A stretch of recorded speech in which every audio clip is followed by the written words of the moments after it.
네, 제가 수술하고 입원하고 그 전에 마지막으로 나누었던 게 웨스트민스터 신앙 고백서 중에 칭의, 의롭다 하심, 의롭다 여기심이었는데요. 그때 내용들이 기억이 나진 않으시겠지만 다시 한번 기억을 일깨워 본다면 하나님이 우리를 어떻게 바라보신다라고 말씀을 드렸냐면, 정말 하나님이 예수님을 바라보실 때 그 눈에서 막 진짜 사랑 그리고 꿀이 막 뚝뚝 떨어지는 눈으로 예수 그리스도를 바라보시는데, 그게 삼위일체라고 했죠. 그 눈으로, 그 눈길로, 그 사랑의 눈길로 우리를 바라보시는 것, 그것이 바로 칭의다, 의롭다 여기심이다라고 말씀을 드렸죠. 기억이 좀 나시나요? 이 시간 그 하나님의 눈길을, 그 사랑의 눈길을 최대한 닮으려고 애를 쓰시면서 주변에 있는 분들을 그 사랑의 눈길로 한번 쳐다보면서 눈인사를 하시죠. 사랑을 담으셔야 됩니다. 네. 사랑이 잘 안 담긴다 싶으시면 이 손가락 하트를 이용하셔도 좋습니다. 네. 네, 그렇게 해서 사랑의 눈길, 좀 덜 담긴 것 같은데, 조금만 더 담아주시고요. 네. 여러분이 그 최선을 다한 사랑의 눈길을 보내주셨는데요. 그런 연습들을 많이 하셨으면 좋겠어요. 왜냐하면 우리가 받은 축복을 우리가 그렇게 나누는 일이 또 굉장히 중요한 일입니다. 웨스트민스터 신앙고백서를 듣고 배우고 알았다면 그것이 우리에게서 흘러나가야겠죠. 지난 시간 우리는 이 성령 하나님의 일하심에 대해서 배우고 있었는데요. 그 일하심을 다른 말로 바꾸자면 성령 하나님은 우리에게 복 주시는 분이다. 그래서 성령 하나님의 일하심은 다 우리에게 복 주심이다 라고 말씀을 드렸죠. 그 복 주심 중에서 의롭다 여기시는 것이 어떤 복인가 우리가 함께 나누었는데, 룻이라는 인물로 그 예로 들었지 않습니까? 성경에서, 구약 성경에서 가장 불쌍한, 가장 희망 없는, 그리고 누구나 도와야 하는 존재로서 꼽는 존재가 나그네, 고아, 과부, 이 세 존재였는데, 룻은 이 세 가지 모두에 해당하는 그런 가장 불쌍하고 가장 비참한 존재였죠. 그런 룻에게 하나님의 은혜의 법으로 인해서 아주 큰 은혜가 임하죠. 어떤 은혜가 임했습니까? 그렇습니다. 하나님의 은혜의 법에 따라서 그 룻의 기업을 물을 자가 나타납니다. 그게 누구죠? 보아스. 보아스가 그 하나님의 은혜의 법으로 룻의 남편이 되고 그의 인생을 책임질 자가 되고, 그렇게 언약하고 실행을 해서 정말 룻의 인생이 그 복주심으로 가득 찬 인생이 되었죠.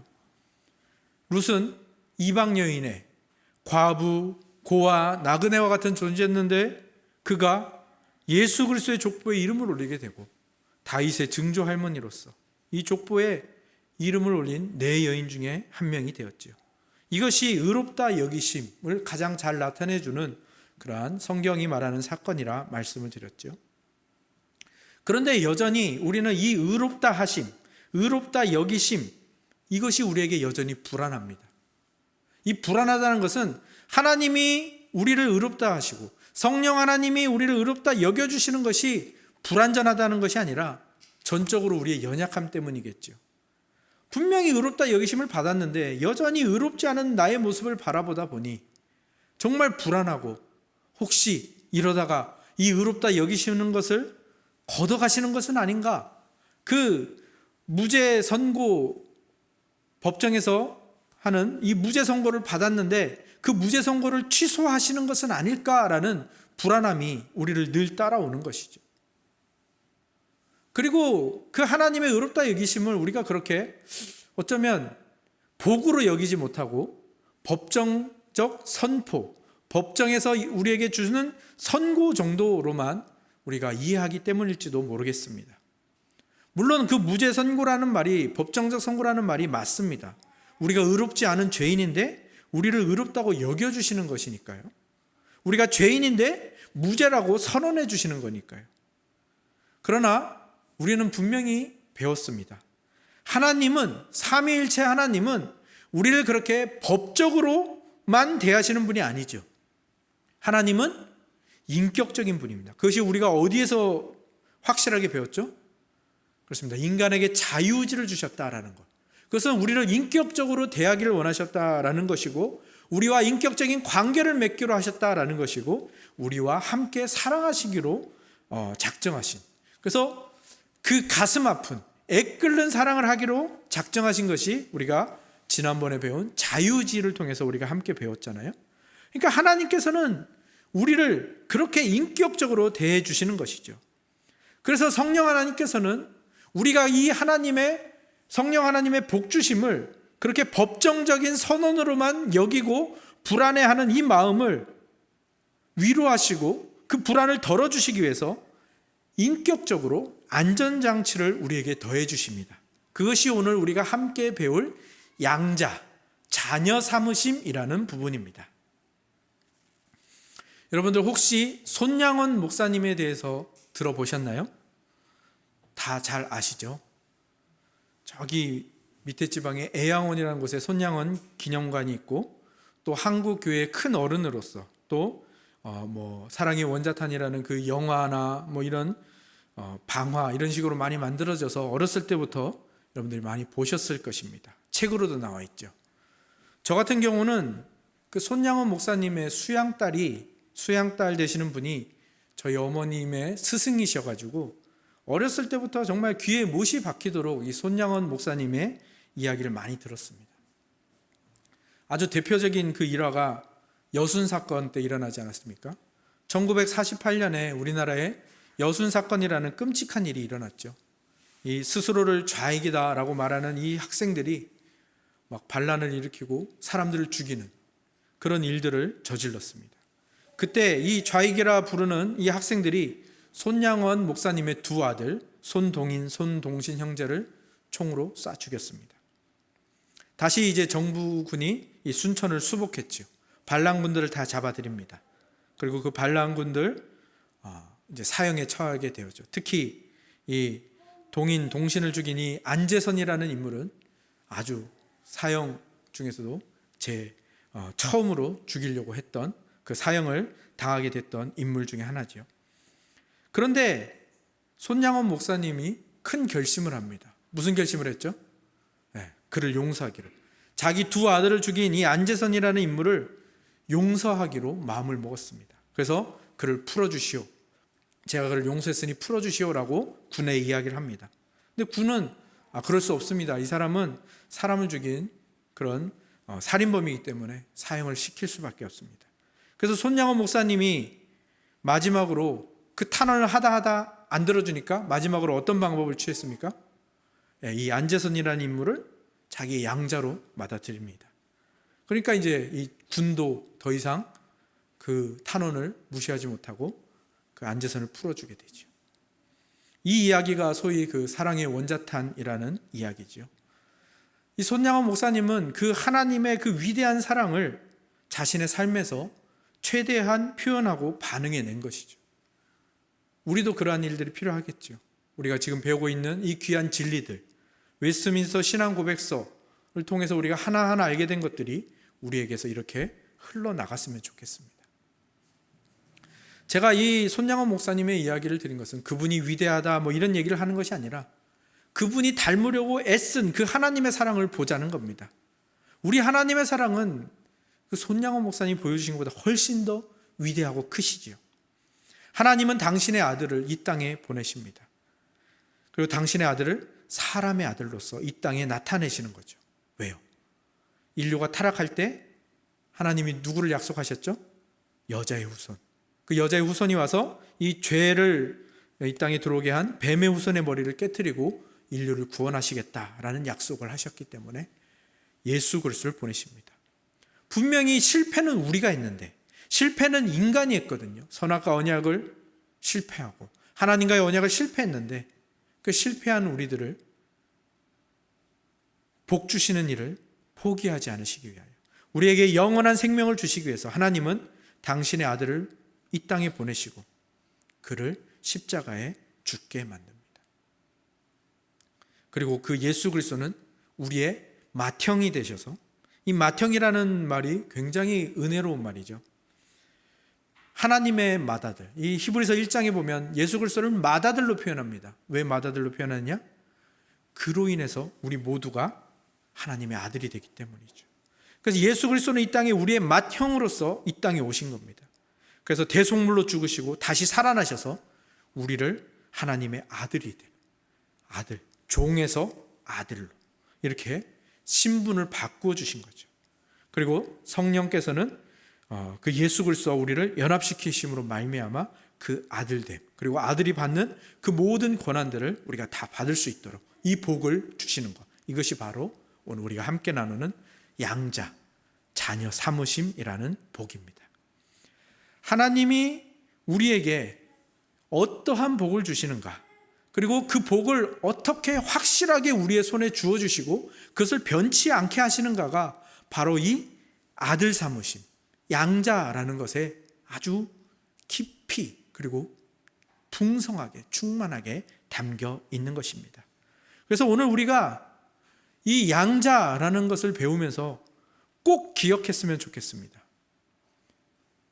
우리가 구원받았다라는 것은 그냥 너 구원받았어 라는 선포, 너 이제 무죄야 라는 법정적 선포가 아니라, 또는 내 안에 어떤 의로움을 하나님이 푹 넣어주시는 그런 의화가 아니라, 하나님이 우리와 관계를 맺으셔서 그 사랑이 변치 않도록, 하나님이 변치 않는 한 그 하나님이 우리에게 주신 사랑, 이 변치 않도록 아들을 삼아 주셨다라는 것. 그래서 우리가 그 아들이 되었다라는 것. 그런데 우리가 어떤 존재였냐? 하나님께 죄를 지은 정도가 아니라, 하나님을 배신하고 배반한 정도가 아니라 그분의 아들을 죽인 그런 자인데, 그런 우리를 사형당하지 않도록 해주시고, 또 그것이 우리가 여전히 불안하니까 야곱의 아들들 중에서 그 요셉이 그 형들을 용서했음에도 불구하고 그 형들이 계속해서 그 요셉이 자기를 다시 보복할까 봐 두려워하지 않습니까? 그 마음이 우리에게 있는데, 그 두려움을 떨쳐주시기 위해서 성령 하나님께서는 우리를 맏형이신 예수 그리스도와 연합시키셨고, 그리고 그 예수 그리스도는 자신의 아들됨을 우리에게 주셨고, 하나님은 그 예수 그리스도와 성령 하나님의 이 사역을 사랑함으로 인정하심으로 말미암아 우리가 그 불안해하지 않아도 되는 이 복주심이 확실하게 우리에게 주어진다는 이 놀라운 사실, 우리가 이미 다 알고 있고 고백하는 사실이지만, 오늘 이 말씀, 이 시간을 통해 또 다시 한번 이것을 고백함으로 말미암아 그 하나님의 위대한 사랑이 우리 안에서 다시 한번 깨어났으면 좋겠고요, 우리의 심령을 뒤흔들었으면 좋겠습니다. 그렇다면 하나님께서 우리를 양자 삼으셨다, 자녀 삼으셨다라는 것은 그 안에 어떠한 복이 더 들어있는지, 그것을 우리가 함께 살펴보려고 하는데요, 오늘 본문 6절과 7절을 같이 한번 읽어보도록 하겠습니다. 6절과 7절입니다. 시작.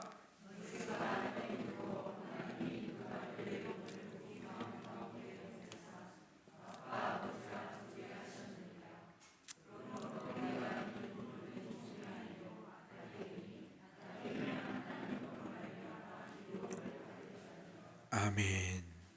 맨 마지막 부분을 다시 한번 보십시오. 아들이면 하나님으로 말미암아 유업을 받을 자니라. 유업이 뭡니까? 지난 시간에 룻과 보아스의 이야기를 했는데, 보아스가 어떤 자가 되었다고 했죠? 기업 물을 자. 바로 이 기업이 유업이라는 말이죠. 뭡니까? 하나님께서 우리에게 주신 유산들. 이 기업, 유업이라는 것은 하나님의 섭리와 관련이 있죠. 우리가 하나님의 섭리에 대해서 배울 때 분명하게 알게 된 것이 있습니다. 그것은 우리의 실수와 실패, 죄악된 모습에까지 하나님의 섭리가 다 미치고 있다라는 겁니다. 그래서 성경이 말하는 모든 것이 합력하여 선을 이룬다라는 말이 우리에게 이루어지는 것이죠. 하나님이 택하시고 부르신 자들을 반드시 영화롭게 하신다라는 그 섭리의 은혜를 다른 말로 하면 기업, 유업이라고 부르는 것이고요, 그것이 우리에게 주어졌다라는 것을 성경은 어떤 단어로 표현하면 우리가 하나님의 상속자가 되었다라고 표현합니다.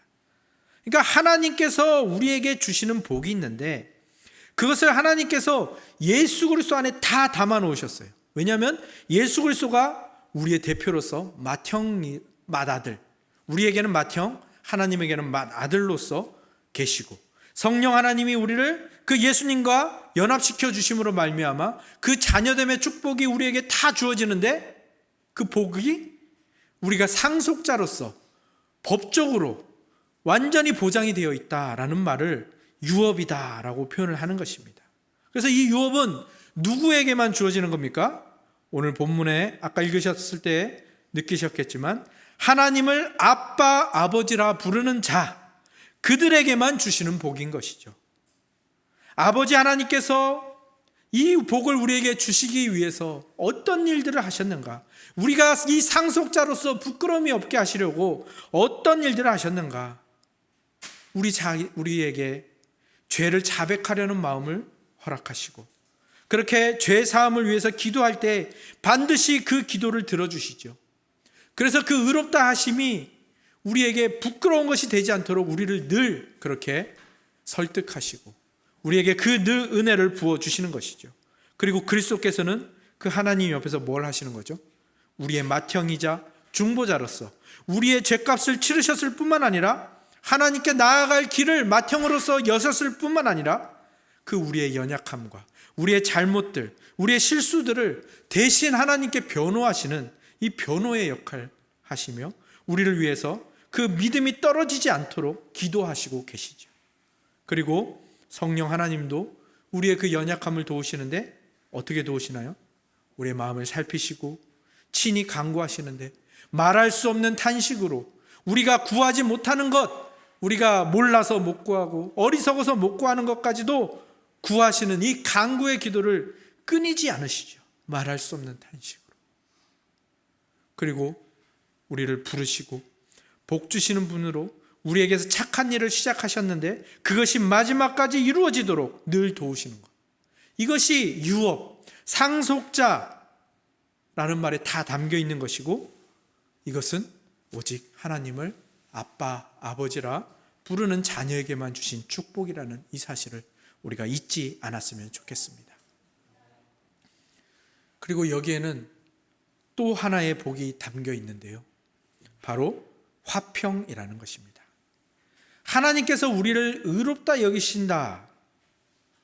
이 법정적 선포에 더해서 우리의 아빠, 아버지가 되어주신다라는 것은 우리와 화평, 에베소서에는 화목, 성경에서는 샬롬이라는 말로 표현이 되죠.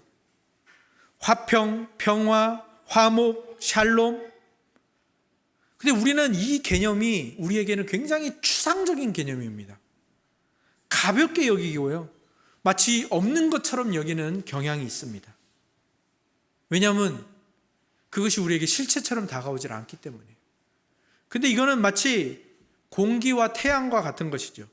우리가 그것이 감사하다는 생각을 늘 잊고 살지만 그게 없다고 생각해 보면 얼마나 끔찍합니까? 우리의 생명을 연장할 수가 없잖아요. 그것처럼 하나님과 우리 사이에 화평이 가지는 의미를 우리가 깊게 생각해 볼 필요가 있습니다. 그리고 어쩌면 우리가 이 평화라는 것을 굉장히 추상적으로 여기는 이유는 이 세상이 말하는 평화가 굉장히 불안하고 취약한 것들이기 때문에 그럴 수도 있을 것입니다. 이 세상이 말하는 평화는 뭡니까? 잠시 전쟁을 멈춘 그것이죠. 잠시 싸움을 멈춘 무엇을 위해서? 자기의 이익을 위해서. 지금 싸우면 분명히 손해가 발생하니까 또는 어떤 정치적인 문제가 일어나니까 잠시 싸우지 않는 것. 우리가 볼 수 있는 평화는 그거밖에 없죠. 멀리 갈 필요도 없지 않습니까? 우리와 북한과의 관계. 휴전이죠, 휴전. 종전이 되어야 되는데 휴전이죠. 우리나라와 일본과의 관계를 보십시오. 총만 쏘지 않았지 사실 전쟁 상태와 다름이 없지 않습니까? 지금은 이웃처럼 지내지만 언제든지 이익 때문에 또는 이데올로기 때문에 또는 여타 다른 정치적인 문제들 때문에 아니면 굉장히 사소한 이유로 쉽게 깨지는 것이 이 세상의 평화 아니겠습니까? 그래서 대통령이나 외교에 관련된 그 관리들이 늘 이 외교와 교섭에 힘을 쓰는 이유, 그 불안한 평화를 어떻게든 지켜보려고 하는 것이 현재 나라들의 모습이고 우리나라의 모습이죠. 그런데 우리는 분명히 역사를 통해서 알고 있습니다.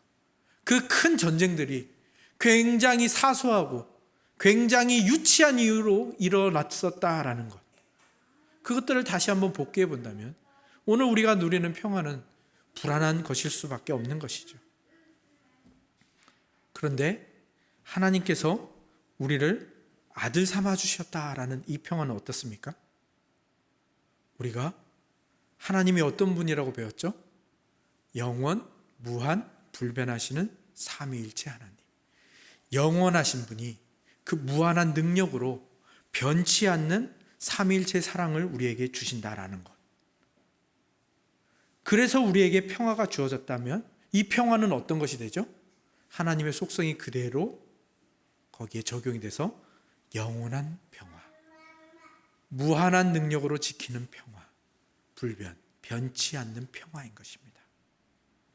하나님의 영원, 무한, 불변하시는 이 속성으로 인해서 우리가 받은 평화도 영원하고 방해받지 않고 변하지 않는다라는 것. 그래서 하나님과 신자 사이에는 또다시 불신이나 전쟁이나 배반이나 반목이 일어나지 않는다라는 것. 그럼에도 불구하고 그 화평이 깨질까 두려워하는 우리들을 위해서 그 평화 조약을 그냥 문서나 어떤 가불로 이렇게 정하는 것이 아니라 내가 너를 자녀 삼았다. 내가 영원 무한 불변하는 이 사랑으로 내가 너를 자녀 삼았으니 이 자녀 삼음이 변치 않는 한 너는 이 평화가 깨질 걱정을 하지 않아도 되느니라 라고 우리에게 말씀해 주시는 것이고 선언하시는 것이고 자기 자신을 거기에 거르신 겁니다. 하나님께서 우리를 자녀로 입양하셨다라는 것은, 그리고 자신의 속성을 다 밝히셨다라는 것은 무엇을 의미하는가 하면, 그렇게 자녀가 된 우리가 그 자녀가 된 다음에도 여전히 그 죄된 습성을 버리지 못해서 하나님을 불쾌하게 만들고 하나님을 아프시게 만들고 그렇게 자녀답지 못한, 되먹지 못한 행동을 한다 할지라도 하나님은 그 자녀 삼은 것을 포기하지 않겠다라는 결심을 우리에게 보여주시는 겁니다. 그것을 위해서 하나님이 이 언약을 맺으신 것이고요. 예수 그리스도께서 우리의 맏형이 되어주신 것이고요. 성령 하나님께서 그 맏형되는 우리와 예수님과 우리를 연합시켜서 하나님의 자녀가 되게 하신 것입니다. 그러니까 이 자녀 삼으심, 하나님의 이 양자, 이것이 얼마나 큰 하나님의 배려인지, 얼마나 놀라운 예수 그리스도의 사랑인지, 얼마나 풍성한 성령 하나님의 복주심인지 오늘 우리가 다시 한번 고백했으면 좋겠습니다. 예수님이 이 땅에 오셔서 다시 승천하시면서 남겨주신 가장 위대한 유산, 우리가 하나님을 아빠, 아버지라 부르는 바로 이 화평, 이 유산인 것입니다. 그리고 예수님께서 하나님 아버지 곁에 계시면서 그 예수님이 아들로서 하나님 아버지와 누리는 이 화평, 이 평화가 깨지지 않는 한 무엇도 깨지지 않을까요? 하나님과 우리 사이의 화평도 절대 깨지지 않는 것입니다. 이게 우리가 받은 유업, 우리가 받은 화평, 아들 삼으심, 자녀 삼으심에 담겨 있는 놀라운 복들이지요. 그리고 그 복을 받았다는 증거가 뭡니까? 오늘 우리가 하나님을 뭐라 부른다고요? 아빠, 아버지. 하나님 아버지께서는 예수 그리스도 안에 정말 모든 은총과 모든 축복을 다 넣어서 우리에게 주셨는데 그것을 우리가 이미 받았고 지금도 충만하게 누리고 있고 앞으로도 영원히 누릴 것을 증명하는 게 바로 우리도 모르게 아빠, 아버지, 기도할 때마다 하나님 아버지라고 부르는 바로 이 고백이라는 것. 그렇다면 여러분, 지금 다 위를 한번 쳐다보실까요? 물론 천장에, 우리 눈엔 천장이 보이지만 하늘에 계신 우리 아버지를 생각하시면서 또 그 자녀 삼으심에 그 놀라운 복들을 다 담아주신 하나님을 생각하시면서 우리 한번 아빠 아버지 한번 같이 한번 나지막히 한번 불러보실까요? 시작. 아빠 아버지.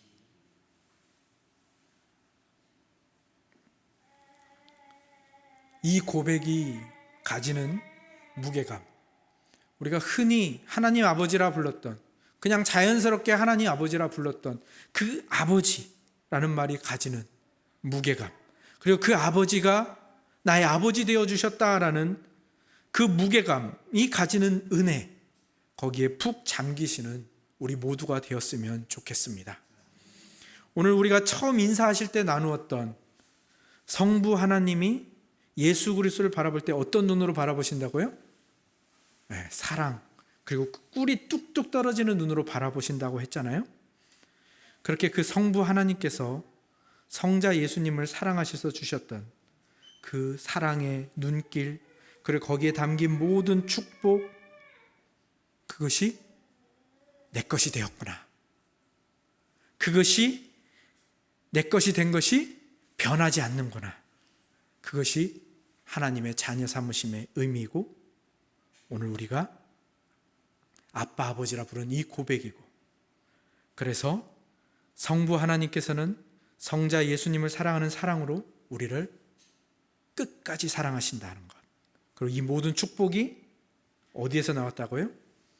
영원 무한 불변하시는 삼위일체 하나님, 그 영원 무한 불변하시는 능력으로 지극한 그리고 궁극적인 사랑을 하시는 이 삼위일체의 사랑, 그 사랑이 먼저 있었기에 오늘 우리가 이 자녀됨의 사랑을 받고 있다는 것, 그리고 하나님이 그 자신의 모습을 우리에게 보여주신 이유는 우리를 그 사랑에 초대하시는 데 목적이 있다는 것, 그리고 그 사랑의 연합에 초대하는 사랑의 초대가 그리스도를 통해서 우리에게 주어졌고, 성령 하나님을 통해서 확실하게 우리에게 선포되었고, 그리고 변치 않는다라는 것, 그리고 그 초대를 받은 내가 그 초대를 받은 증거가 하나님을 아빠, 아버지라 부르는 것임을 잊지 마시고, 이 고백, 하나님 아버지, 아빠, 아버지, 이 고백을 날마다 부르짖으시고, 날마다 감사하시고, 날마다 아버지를 찬송하는